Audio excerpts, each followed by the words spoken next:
A pergunta que eu quero fazer para você, como é estar do lado de uma pessoa que hoje é referência nacional e internacional e ele pediu para toda a igreja, vamos fazer uma oferta para esse homem, vamos abençoar a vida dele, né? Então ele não estava ali somente para abençoar no espírito, mas ele entendeu uma necessidade material.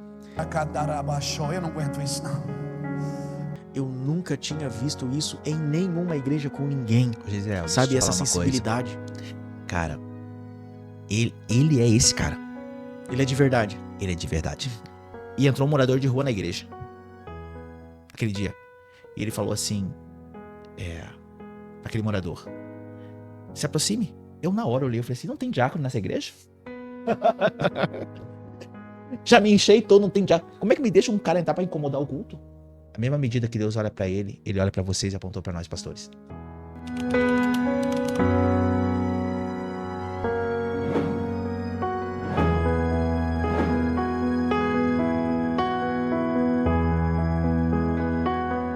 Mas essa mensagem que a gente ouviu a partir do apóstolo Luiz Hermínio, do Mevan, e depois em outros pregadores e apóstolos que a gente também conheceu, impactou a minha vida. A pergunta que eu quero fazer para você, como é estar do lado de uma pessoa que hoje é referência nacional e internacional e que tem dado apontamento muito diretivo aqui no nosso Brasil? Pronto. Muitos hoje chamam, quando a gente fala assim de homens, né? De Deus, muitos hoje colocaram no parâmetro da idolatria, né? Só que eu falo isso no âmbito da honra. O apóstolo, eu tenho muita gratidão pela vida dele a Deus. E quando eu cheguei para caminhar mais perto dele, né? Eu entendi que eu tinha que descer a espada. A minha espada. Porque aí eu teria que levantar a espada que o Senhor deu para ele. Porque hoje, todo o trabalho que eu faço de ministrar a palavra em igrejas e tal, eu vou através de um trabalho de expansão que a Casa Mevan desenvolve através da vida do apóstolo Luiz Hermínio. Então eu vou e trago os despojos da guerra, vamos falar assim, e eu falo, pastor, lá eu fui e realizei isso. Lá é onde eu posso chegar e depositar de volta aquilo que hoje ele acredita em mim. Porque eu tenho o privilégio, como você falou, de caminhar perto de um homem que o Senhor entregou uma grande missão. E foi para ele que o Senhor entregou essa missão. Eu faço parte de uma missão em uma casa e algo que o Senhor deu para ele. Não foi para mim, foi para ele. E ele acreditou em mim. Quando talvez ninguém mais acreditava, ele acreditou. Eu cheguei em Itajaí, um baita negrão desse tamanho, 1,84 de altura. Fazia parte de uma companhia de artes. Pastor. Solteiro. Improvável. Ele poderia dizer, não, tu vai ficar aqui tu não vai ser. Porque todo mundo já vinha nessa era de muita coisa acontecendo, escândalos e tudo mais. Ele poderia ter me deixado, mas não. Ele acreditou. Ele disse, não, Emerson é um pastor. E eu casei agora. E ele já acreditava em mim. Sabe? Ele me enviava a lugares. Sabe? Liberou palavras sobre a minha vida. Me ajudou em processos na minha vida. Então eu sou muito grato pelo coração que ele tem. Sabe? A gente teve muitas coisas que a gente teve que sentar pra ajustar, né? Porque se trata daí de personalidade, temperamentos, né? E assim como todos estão em processo de aperfeiçoamento, a gente também tá, né? Então a gente também teve coisas que a gente teve que sentar pra consertar. Mas eu amo honrá-lo, sabe? E não é quando eu tô junto com ele. Eu sempre falo pra ele, pastor, eu sou daqueles filhos que às vezes de longe, mas que o senhor pode ficar bem seguro. Porque a gente não tá junto todo dia. A gente tá junto praticamente toda semana, mas não todo dia. Mas em todas as mesas que eu sento, eu falo sobre ele. Glória a Deus. Porque eu sou fruto dos ensinamentos dele, da dedicação dele no secreto. A dedicação dele me alcança. Então eu honro ele. Porque, sabe aquele... Eu sempre conto eu sempre faço essa comparação, né? Com aquele... o filme Crônicas de Nárnia. Sim.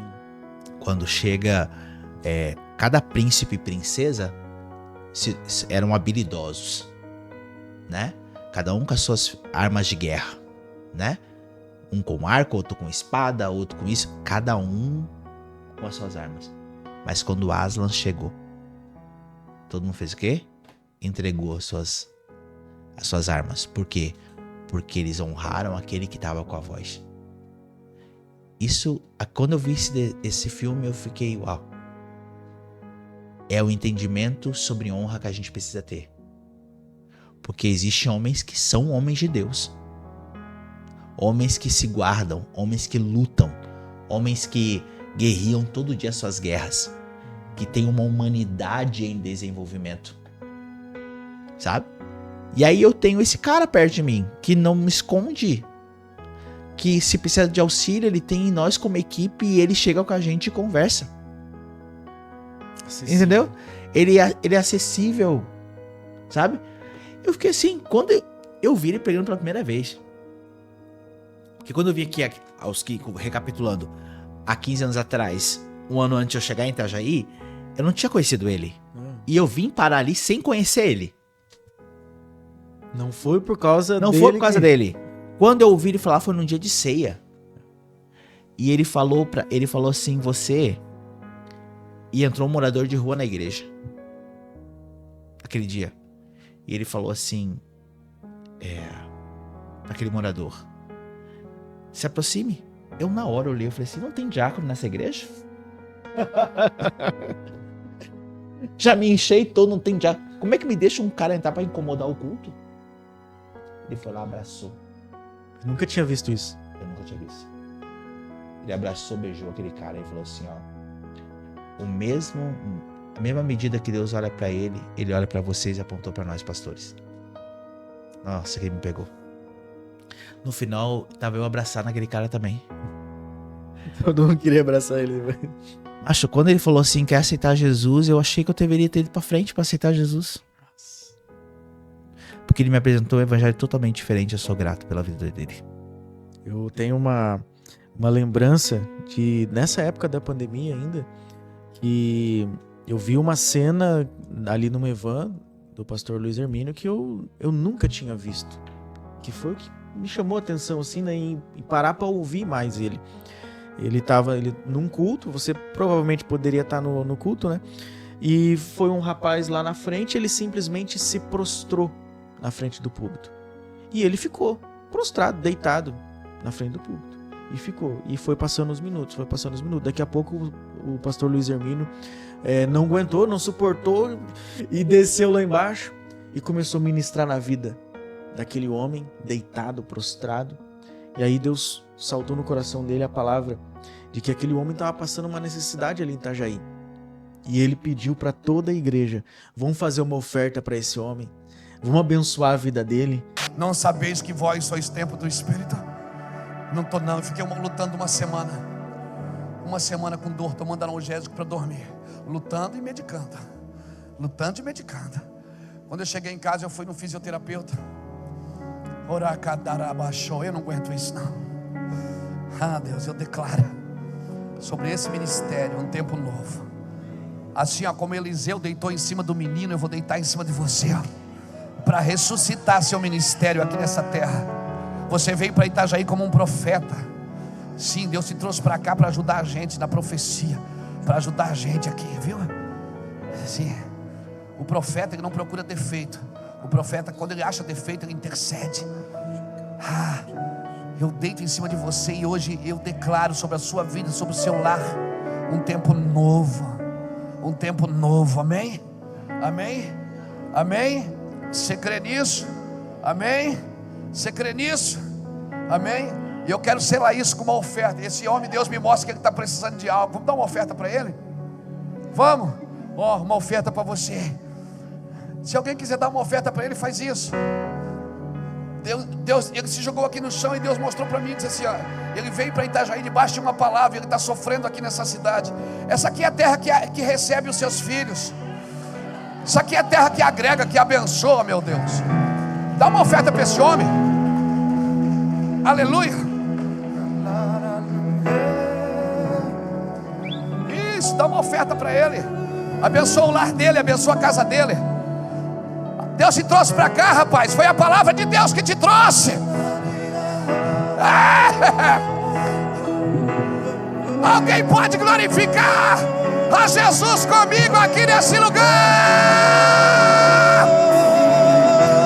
Então ele não estava ali somente para abençoar no espírito, mas ele entendeu uma necessidade material. E aí toda a igreja se levantou e foi lá ofertar na vida daquele homem. Eu nunca tinha visto isso em nenhuma igreja com ninguém. Gisele, sabe, essa sensibilidade. Cara, ele é esse cara. Ele é de verdade. Ele é de verdade. É aquilo que a gente tem falado, né? Ele é esse cara. Não é porque... E aí, talvez você... Imagina, você vendo de algum lugar. Provavelmente você viu pela internet isso. Sim. Vendo ao vivo ao culto. Você já ficou impressionado. A gente vê ele fazendo isso quando ninguém tá vendo. Quando não tem câmera, não tem nada. Ele é esse cara. Ele acredita naquele cara adúltero. Ele acredita que o cara vai restaurar sua família. Ele vê aquele cara que não sabe ser pai. Ele senta e ensina o cara a ser pai. Ele acredita em pessoas. É perfeito? Não. Não é isso que nós estamos falando aqui. Não. Ele simplesmente é um cara que decidiu viver os caminhos a partir do Cristo. E ele nos ensina a caminhar a partir dessa medida. Pensa um cara que mais nos impulsiona e nos ativa. Entendeu? Que extrai de nós aquilo que é. Esse dia eu liguei queixoso um dia pra ele. Há um ano atrás, dizendo, pastor, eu tô revoltado com isso, tô indignado com isso. Eu tô cansado, não quero mais saber. Ele falou assim, ó. Não, você é o cara do perdão? Bah, nossa. Eu disse, poxa vida, cara. Não pega tão baixo assim. Tá bom. Eu disse, poxa vida, cara. Eu tô... Nossa, aquilo me reposicionou de novo, sabe? Isso é uma palavra a partir do âmbito de paternidade. Uma palavra que te gera destino, uma palavra que te ativa de novo,